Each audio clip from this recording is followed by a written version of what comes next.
Today, we're going to go all the way to the other side of the Atlantic and check in with a business leader from Vistage in the United Kingdom, all the way from Newcastle-Upon-Tyne, which is located in the northern part of England. Let's say hello to Andy Marsh. He's a veteran Vistage chair.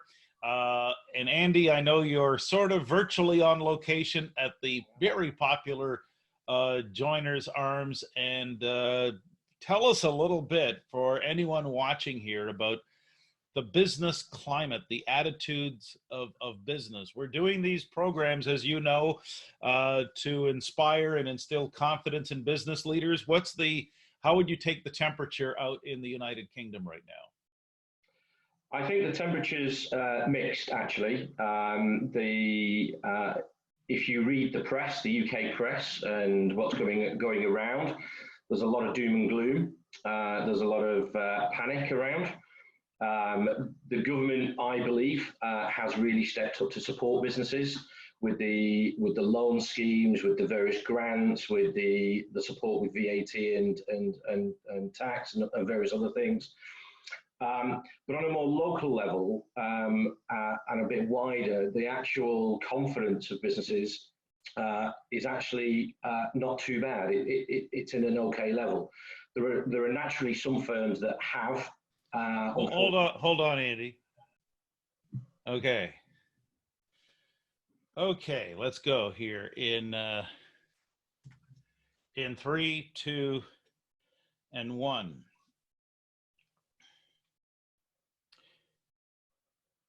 This morning, we're going all the way, thousands of miles actually, across the Atlantic Ocean, and speak with a business leader out in jolly old England, Newcastle-Upon-Tyne. He's with, I screwed that up. In 3, 2, I'll do it again this way.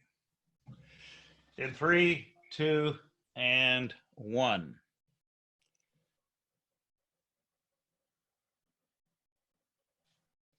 In 3, 2, and 1.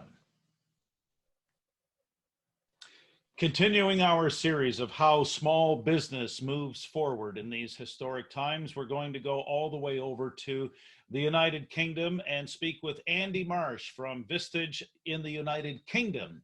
Vistage is the world's largest global peer advisory group, and there's more than 100 chapters in the United Kingdom. Andy is situated in Newcastle-Upon-Tyne, out in the northeast part of the United Kingdom, and joining us virtually all the way from the Joiners Arms, where we may have had a pint or two back in the day. Andy, first of all, thanks for joining us, and tell us a little bit about the business climate, how business leaders are thinking and processing and dealing with everything going on in your country. Great to see you again, Ger. Thanks for having me on. I think there's a mixture, like any economy, actually, and a bit like the US, our press are portraying quite a lot of the negativity that's around and a lot of the major concerns. So lots of noise about redundancies and things of that nature. But I really do think the UK government stepped in to support the businesses with things like the loans and the grants that they're providing, the rates relief that's coming through, and the furlough scheme that's been announced, which effectively the government are paying 80% of salaries for companies to ensure that they can maintain their staff and their workforce. So I really do think from an economic point of view, the UK has been in a good place. But like any economy, the UK has had a mix of stories. There are some companies that lost 95% of their revenues in the first couple of days, and then the 100% disappeared in the full ends of lockdown. But there are others on the other side that have gained, that have increased. You think the technology companies that have enabled everybody to get out there and get virtual. You think about the companies that help procurement and reduce costs for companies. Well, their businesses are going through the roof because everybody's trying to reduce costs. And then there are others who've actually pivoted their companies. So I don't know what it's like in the US, but in the UK, there's a lot of manufacturing firms that have pivoted supply to make ventilators or to make PPE, or to restaurants have diverted, and instead of just not being open and etc., they're now doing deliveries, or they're doing food for the NHS. Etc. So there's very much, as I say, a bit of a mixed bag for everybody, and depending on which sector you're in, you're going to be, more impacted. What I'm seeing through my Vistage groups and through the Vistage community is actually an air of optimism, if you like. Yes, we've had to press the reset button. Yes, we've had to get used to a new standard way of working, which is all virtual, very unusual, very difficult times for people. But actually, there's a realism here that says we're going to do everything that we possibly can to make sure that we survive post, that we're in the best place, the best shape that we possibly can be. And you know what? We're just going to wait it out. We're going to put the prep in, and we're going to come out the other side fighting and swinging harder than we were before. And that's the message and the noise I'm hearing from the UK community. Now, you're responsible, Andy, for coaching and mentoring a number of CEOs and business leaders in the work that you do with Vistage. How important, and by the way, this is an actual photograph of you at the actual Joiners Arms. We enjoyed it a few years ago. In the good old days when you could go and talk to people, yes. Yeah, exactly. But how, in your view, are you seeing, because some of the comparisons that have been made is that there's a big difference between a peacetime and a wartime CEO. And of course, you being from Great Britain, the image that comes to mind is Sir Winston Churchill in the darkest days of the Second World War. They just celebrated VE Day last week. But how important do you think it is for business leaders to be channeling their inner Churchill, if you will? I think it's really important because there's an element of stability, there's an element of trust and belief, the confidence that that individual will give out to their staff, to their supply chain. Because let's not forget, it's not just about the individual company. This is about the communities that the company works within and all of the families associated, but it's also the supply chain up and down. And if one takes an aggressive stance, then that weakens that whole supply chain. If somebody takes a very enlightened approach, which is, look, we're going to do the right things to make sure everybody can survive, but we've all got to make some sacrifices, or we've all got to take some disciplines and go forward. It's that clarity of that leader that's really important from my perspective. I would harp on, though, that I wouldn't necessarily say it was a wartime versus peacetime. What we've got here, the recessions, there's a lot of economists talking about how the recessions may work. And there's a couple being quoted in the UK that we're likely to see a V or even a U type recession. I think the Bank of England said the other day we'd had our second quarter of downturn. So we're heading towards that recession curve. But the point being is it's very similar, if you like, in terms of how the 2008-9 recession really hit out. What's different is the speed and the magnitude upon which this crisis has hit everybody. And what I think it's really done for the business leaders, certainly the ones I talk to and those I see across the UK, is it forced everybody to make really, really quick decisions. All of the risk aversion that people had about working remotely or thinking at more agile of workspaces or improving the way that they operated, they got throughout when you were told to lock down. So all of those blueprints that people were using are now gone. During this time, people are really looking hard and going, you know what do I really need? What do we really need to operate? And even when you talk to some of the staff, there's quite a few people done surveys of staff and how they're enjoying. They actually believe that they're more productive. The staff are enjoying work in the way that they're doing it. You see that real balance of work life. The parent, one parent doing the morning shift and the other parent doing the afternoon shift to enable them to both work, etc. All of those things are sort of happening and going on in there. So what's happened is it's given those people who have got a real good positive attitude are now thinking about how can I restructure myself so I'm fitter and better coming out of this. And that's not necessarily a war thing or a peacetime thing. That's just a mindset thing. That's just a how's your behavior. You know, you're making me think, Andy, about how, and I just got this photograph. I don't know if you can see it or not, but it's a pub in Amsterdam, and they took greenhouses, little greenhouses, and put them out there so diners could actually dine in a restaurant setting, but also be safe with respect to social distancing. I just wanted to show you that photograph, and maybe you could share with anyone watching. Are there like great examples you're seeing of bursts of incredible explosions of creativity right now, that entrepreneurial, shall we say, dream making machinery coming to life?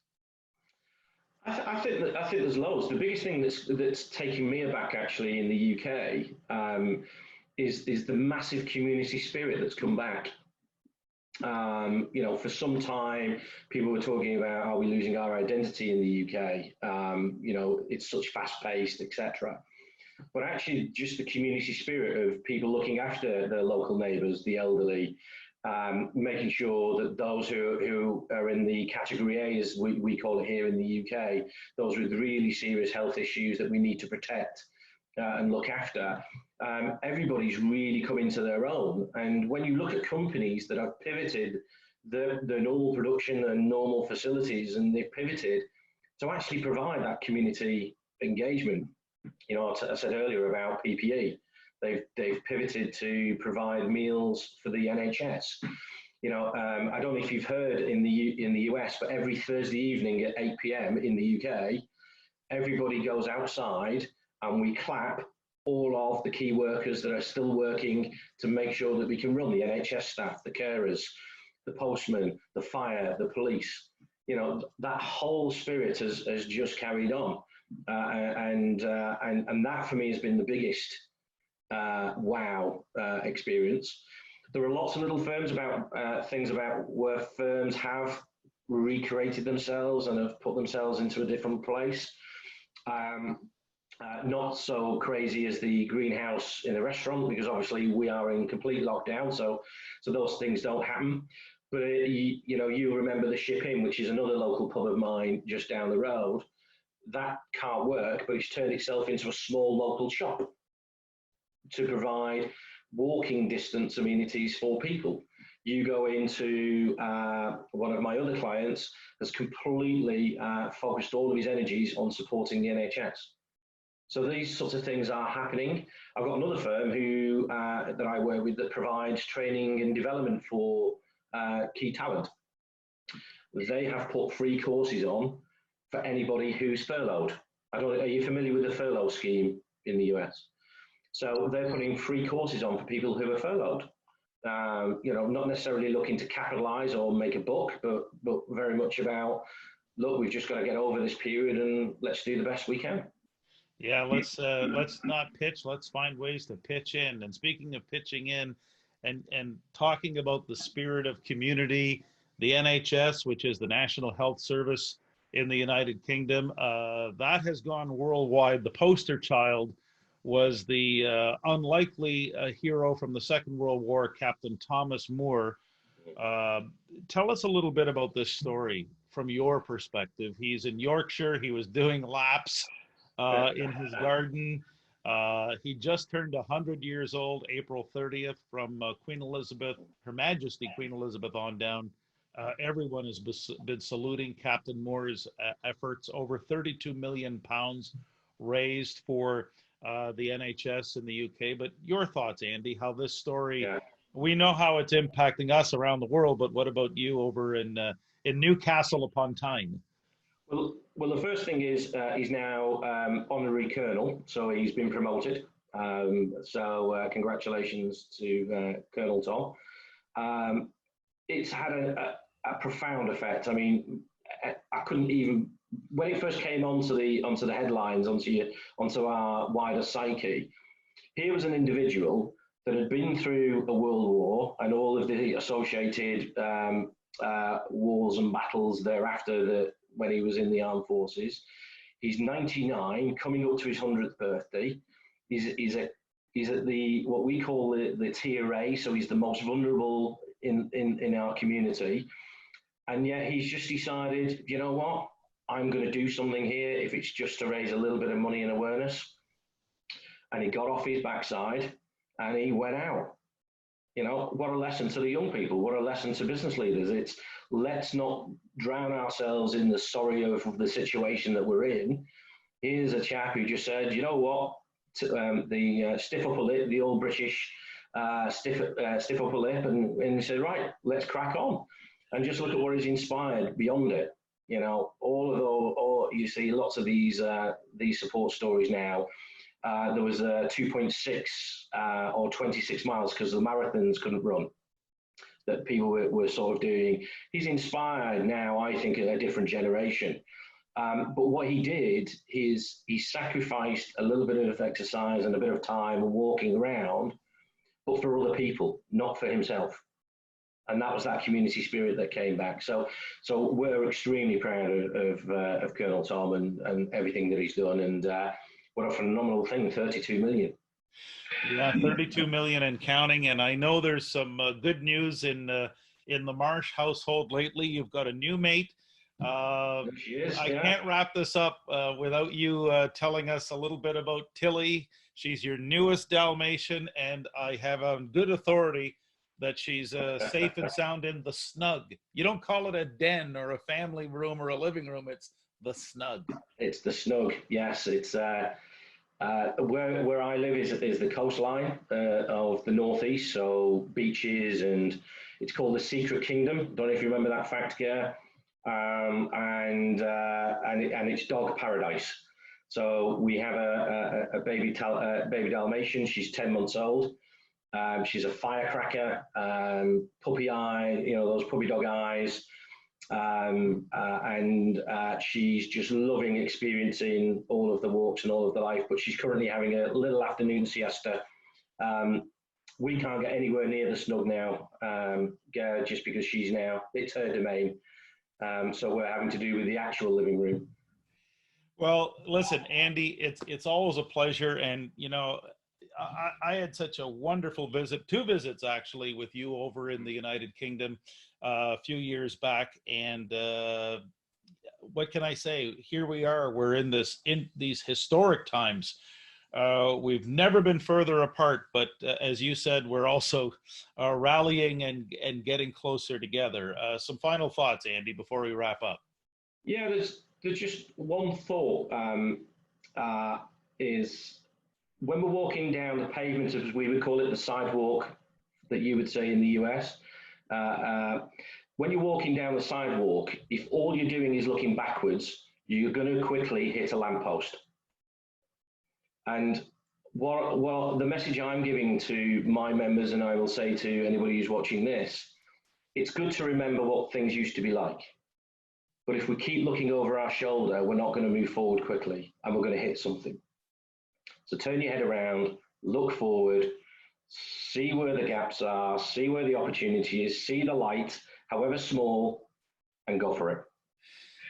He is one of the really crackerjack Vistage U.K. chairs. Andy Marsh joining us from Newcastle-Upon-Tyne, and loved what he had to say about now Colonel Thomas Moore, the stiff upper lip, get off your backside. Some great stories and a renewed sense of community coming from the United Kingdom, and hopefully they translate very well to you as you're watching this, thinking about your own situation with your own business, whatever leadership position you happen to be in. So again, we thank Andy for taking time to join us here, and hopefully this will inspire you to lead better together and emerge stronger in these historic times.